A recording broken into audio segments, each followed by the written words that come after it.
Story 1. My wife and I have been together for 5 years now. We have a toddler, and we were planning to expand our family.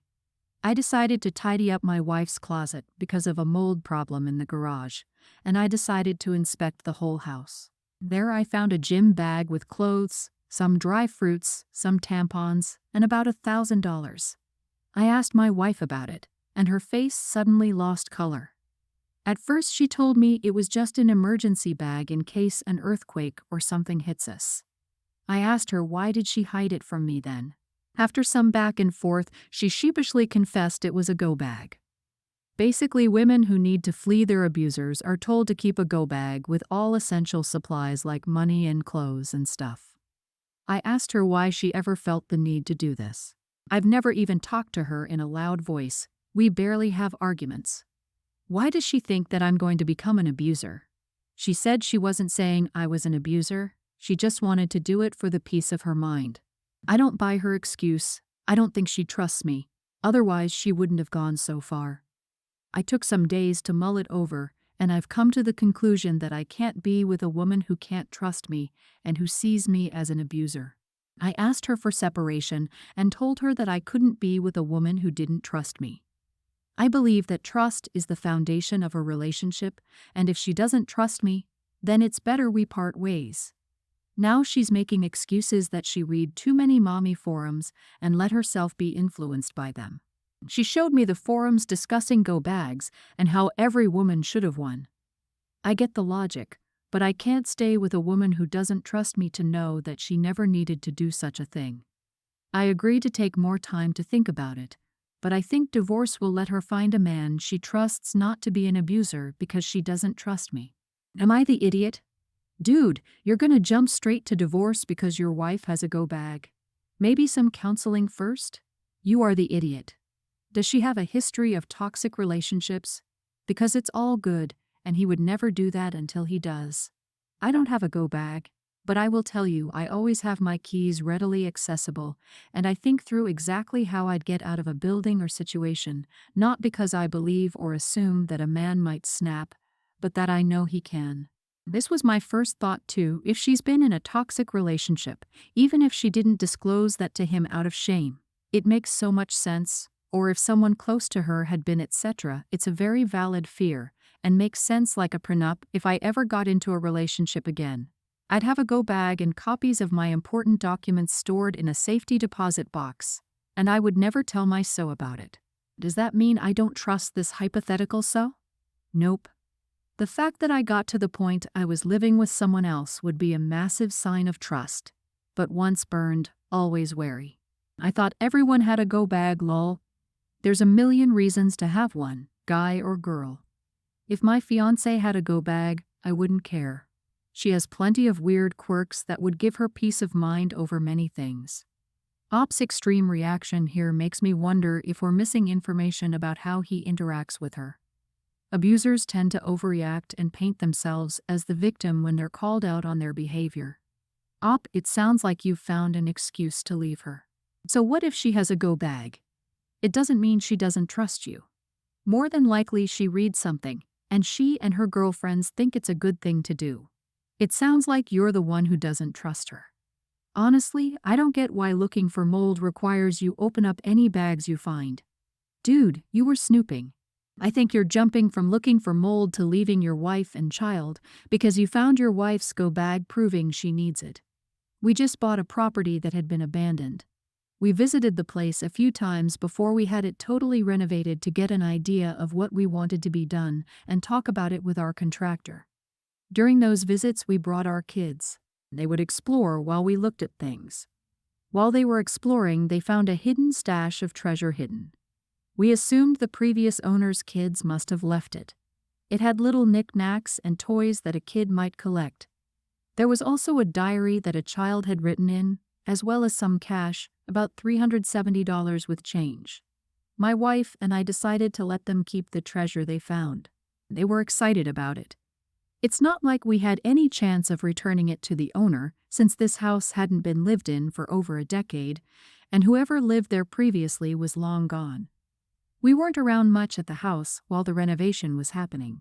They're done now, though, so we've started moving in. Our distant neighbor who lives on the other side of the wooded area behind our property came to visit us. He asked if anyone had found the stash. Apparently his daughter used to sneak into the house, and she was the one who hid the treasure there. I didn't tell him that my kids had found it several months ago, and that they threw a lot of it away, or it had gotten lost by now, but I told him I would check. True enough, my kids didn't have much of the treasure anymore, or didn't know where it was. My daughter still had the diary because it was a fancy one she liked, and it still had a lot of empty pages. I got her to agree to give it back as long as she could rip out her pages first. My wife did rip them out very carefully, but there weren't many pages left because our daughter had used up many of them. There were still the original pages the neighbor girl had written, so I thought I might as well offer that back. It was not well received though, because it was fairly clear my daughter had read the pages, as she'd left comments about things. This made things awkward, since there was stuff in there about the neighbor girl's crushes. The neighbor's wife was all up in arms, because we let our daughter read her daughter's diary and write comments. My wife had skimmed through the thing when it was first found, and there was nothing too scandalous in there for a kid to read, so we didn't see a problem with it. The neighbors said it was obvious. It was a problem since we'd ripped out our daughter's pages, so she could keep her entries private. I do think it's a little different though, because we'd originally thought it was an old diary of someone long gone, and people read old diaries all the time. The money was another issue because it was apparently money that the neighbor's daughter had been saving up from birthdays and Christmas and chores for years, so they want us to pay it back. Our kids have spent all the money already. Honestly, I don't feel like we should have to pay them back the money. It isn't an insignificant amount of money, and everything inside became ours when we bought the house. I also feel like they shouldn't have let their daughter hang out in an abandoned house. Did you tell the neighbors that maybe it's a bad idea for their daughter to wander around in an abandoned property and house? Where was this stash found? In the house or on the exterior property? You're not the idiot, but I empathize with the neighbor's daughter. But the house had been abandoned for a decade. You've been renovating and in and out of the house for months. How did you know it was the neighbor's kid infringing on private property? I didn't tell them about their daughter going into an abandoned house. It was all found inside a drawer in a closet in one of the bedrooms. I guess maybe they noticed us moving in. My kids found it about 5 months ago, so it's at least that old. Oh, then it's 100% yours. Not even an old shed in the backyard or some hole she dug in the ground. She trespassed, and now she's learned a life lesson. The kid obviously enjoyed exploring and spending time in there. I probably would have gone in myself if I were her. I have sympathy for her having to learn a costly lesson, but it's a lesson she won't forget. My dad used to clean houses for my grandpa between buying and selling, and that stuff is what we in the business call loot. If you leave something in a house when it's bought or sold, it belongs to the person or company that buys it. OP, you have no obligation to return the money. Let's be practical. Legally, and even ethically, you may be in the right. But is $370 worth destroying your relationship with the next-door neighbors, and maybe everyone in the neighborhood if they're friendly with that crew already? I would give them a check for the money and try to make amends. $370 is a small amount for harmony with the neighbors. My sister-in-law got married to my brother a couple of months back. My brother has been consistently helpful to me and my family. I have 4 kids under 10. Since he got married, my sister-in-law moved to our province, and she has no friends or family here. We're the only connection they have here. Moreover, she doesn't do any jobs right now as she's settling in the city. Sometimes I ask my brother to babysit my kids, and he does it without hesitation. So, whenever we were busy with work or out of town, sister-in-law used to babysit the kids. She was great with kids, but the problem started a week ago. She refused to babysit the kids at all. Whenever we asked, she says, "No, as it is, the kids are uncontrollable sometimes." Then I asked them during a call with my brother and sister-in-law if she was at home free, and without a job, why can't she do it? Then the conversation got heated, and she said she wasn't there for babysitting jobs. After this incident, we haven't called each other in a long time, and I don't know how to approach them.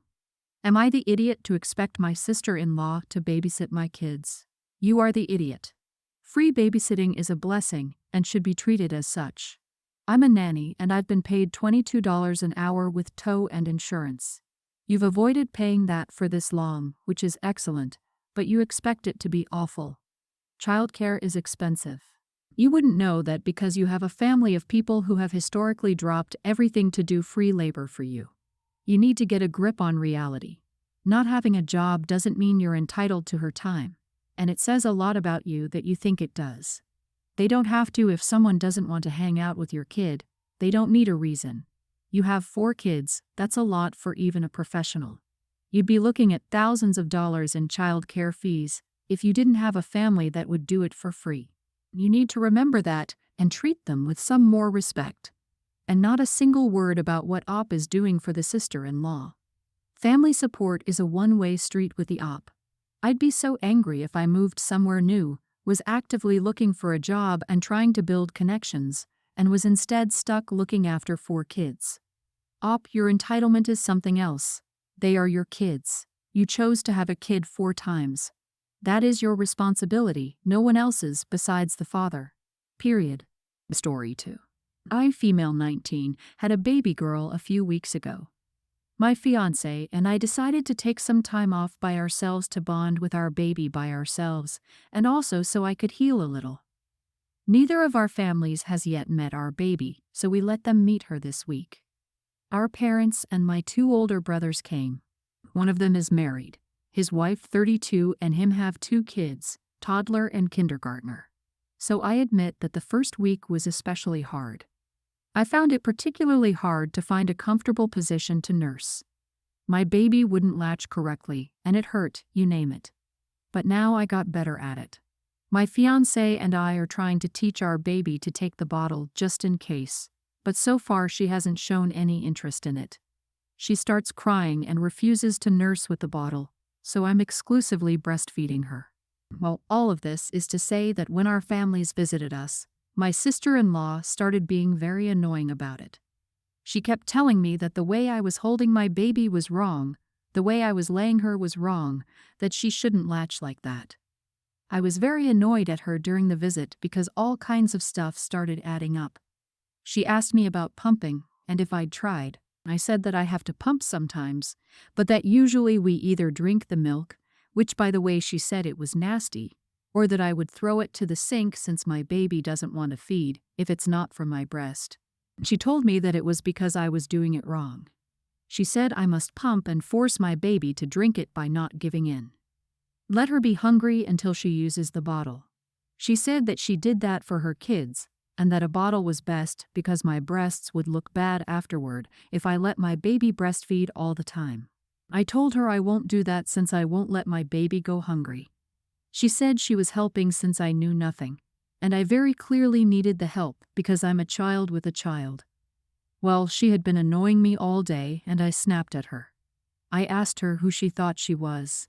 She's not a better mom just because she's older than me. I think she's worse since she's admitted letting the kids go hungry. We argued because she was very offended by what I said. Everyone was trying to calm us down, but then she said my brother was right, and I was a spoiled brat who thinks I know better than anyone else. I was kind of shocked because that means that my brother is talking behind my back. So I got even more upset, and I told her that both of them are bitter, sad people, and my fiancé then kicked them out. I've got some time to calm down now, so I'm wondering if I went too far. Maybe I should have said thanks to her advice and let it go. Perhaps my hormones and the lack of proper sleep were getting to me, and what I did was wrong. Not the idiot. Basically, let her be hungry until she uses the bottle. That would be child abuse. Sister-in-law is a terrible mother and was giving unsolicited advice. I was your age when I had my first, but I chose not to breastfeed. You got this. It's she who owes you an apology.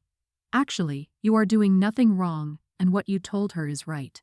She was actually wrong with everything she told you. You don't force your baby by letting them go hungry. Your breasts will be fine. I think she's probably jealous. I'd reach out to your brother if it's bothering you and talk to him. Also, tell him if they visit. No advice. You sound like you're on top of things and doing a great job. Don't ever let anyone talk to you like that again. That wasn't advice, they were insults veiled as advice. Congratulations on your baby. Recently, my daughter pre-tween had a health scare that required her to stay in the hospital for 5 days for tests. Fortunately, it was something smaller and not as scary as we feared. My daughter needed an adult to stay with her all day and night at the hospital. Only one visitor in the room from 1 p.m. to 4 p.m. My husband can't be with my daughter all day because his job demands a lot, and we have our other sons take care of tween. So we decided that I would be with my daughter all day. During his lunch hour, he stayed with us from 1 p.m. to 2 p.m. My sister and I are close. She is my daughter's godmother, and I have no doubt about her love for my daughter. She and my husband have disagreements and are not that close, but nothing major. When my sister heard the news, she sent a message saying that she would like to help me stay with my niece, and I said that I didn't need it. She asked if she could visit during her lunch, which coincides with my husband's schedule. I said that my husband sees us at this time, but that she would be welcome at any time. She said she couldn't do it at a different time as she had to work, and asked if she and my husband could alternate a few days. I asked my husband about this, and he made it very clear that this was the only time he could and wouldn't give up, especially at such a stressful time. At the time, we didn't know it was something minor. I responded to my sister saying that, unfortunately, this schedule wouldn't work because of my husband, but she was welcome at any other time. She said that we were being unfair because she would also like to see her goddaughter at this delicate moment, and it wouldn't hurt to give her a little time. She mentioned that maybe he would think differently if it were anyone else. I was honest here, saying that this wasn't about her, and that I would give preference to my husband when visiting, but she's free to go at other times. But if that's not possible, she'll have to respect that my husband comes first. She was unhappy and said that we could compromise on her spending some time with my daughter, but we decided to be selfish and not realize that other people who also love my daughter very much would like to have time to see her. In the end, she managed to leave work early one day and stay with us for 30 minutes. But to this day, 1 week later, she's still upset and avoiding long conversations with me. Am I the idiot? Not the idiot. This is his daughter, not hers, and you're the child's mother. You both get to decide who is more needed there or who needs more time with the child during stressful situations. There's no way you could be the idiot in this at all. And your sister sounds like she feels entitled because she's the godmother, which is in no way okay. If your sister wanted to help you and your family, she would help with your son who is not getting the same attention during this trying time. A parent is a more important relationship than an aunt. I'm glad you held your ground. I'm sure your husband felt bad enough only being able to be there for his wife and child in the limited time he had. Sister needs to get over herself. Thanks for listening.